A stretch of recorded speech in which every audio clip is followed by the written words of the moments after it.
नमस्कार। आज हम एक बहुत ही खास किताब पर बात करने वाले हैं।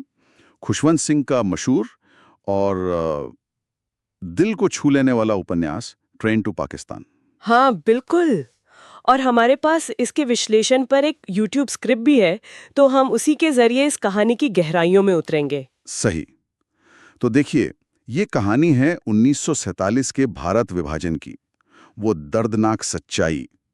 और ये सब घटता है एक काल्पनिक सरहदी गांव मानो माजरा में। हम्म। तो मतलब सवाल यही उठता है कि जब नफरत की ऐसी आंधी चलती है तो इंसानियत का क्या होता है? वो आम सा गांव कैसे बदल जाता है? बड़ा सवाल है। और ये किताब सिर्फ एक कहानी नहीं बल्कि हमारे उस अतीत का आईना है, और शायद जैसा आपने कहा भविष्य के लिए एक सबक भी। बिल्कुल। तो ये उपन्यास 1956 में आया है ना? खुशवंत सिंह का पहला उपन्यास। हाँ, पहला। और ये उन आम हिस्टोरिकल किताबों जैसा नहीं है जो सिर्फ राजनीति या सरहदों की बात करती हैं। सिंह ने यहाँ फोकस किया है विभाजन के इंसानी पहलू पर। मतलब आम लोगों का दर्द, उनका कंफ्यूजन, हाँ, उनका दर्द, उनका डर, और कैसे वो सालों पुराना भाईचारा, वो सद्भाव अचानक से टूट गया। तो कहानी का सेंटर है मानो माजरा गांव। हाँ। शुरुआत में कैसा था ये गांव, मतलब विभाजन से पहले? हाँ, तो मानो माजरा देखिए एक ऐसा गांव था जहां सिख और मुसलमान मतलब कई पीढ़ियों से बड़े आराम से मिलजुल कर रह रहे थे। सब ठीक था। एकदम शांत। हाँ, एकदम शांत।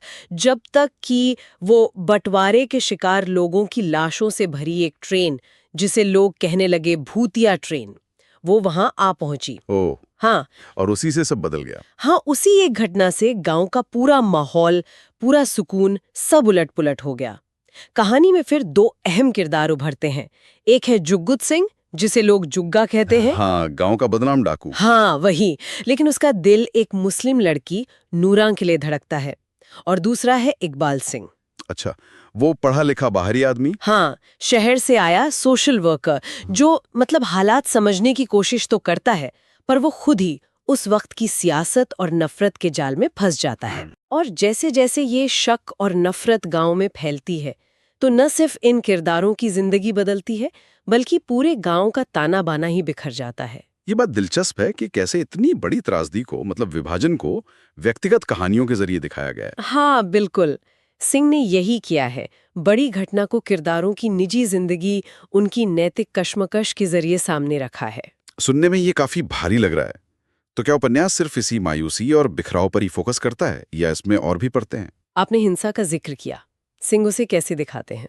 देखिए, सिंह हिंसा को ग्लोरीफाई नहीं करते हैं, बिल्कुल नहीं, बल्कि उसका बहुत ही दर्दनाक, बहुत पर्सनल चेहरा दिखाते हैं। वो ये बताते हैं कि कैसे बड़े बड़े राजनीतिक फैसले आम लोगों की जिंदगियों को कुचल देते हैं।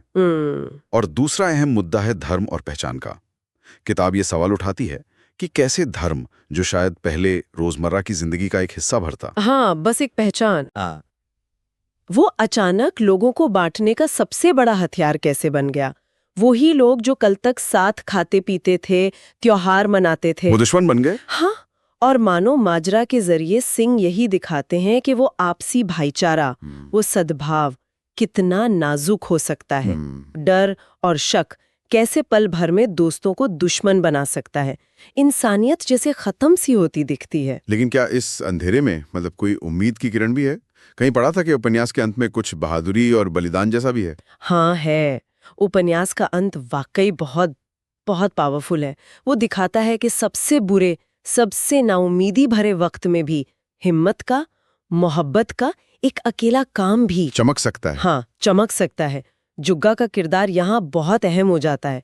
लेकिन ये कोई आसान सा जवाब नहीं देता कि हाँ सब ठीक हो गया। अच्छा। नहीं, ये पाठक के सामने एक बड़ा सवाल छोड़ जाता है कि जब चारों तरफ नफरत और हिंसा का ऐसा माहौल हो, तो एक अकेले इंसान की पसंद का, उसके प्यार का या उसके बलिदान का क्या वजन रह जाता है?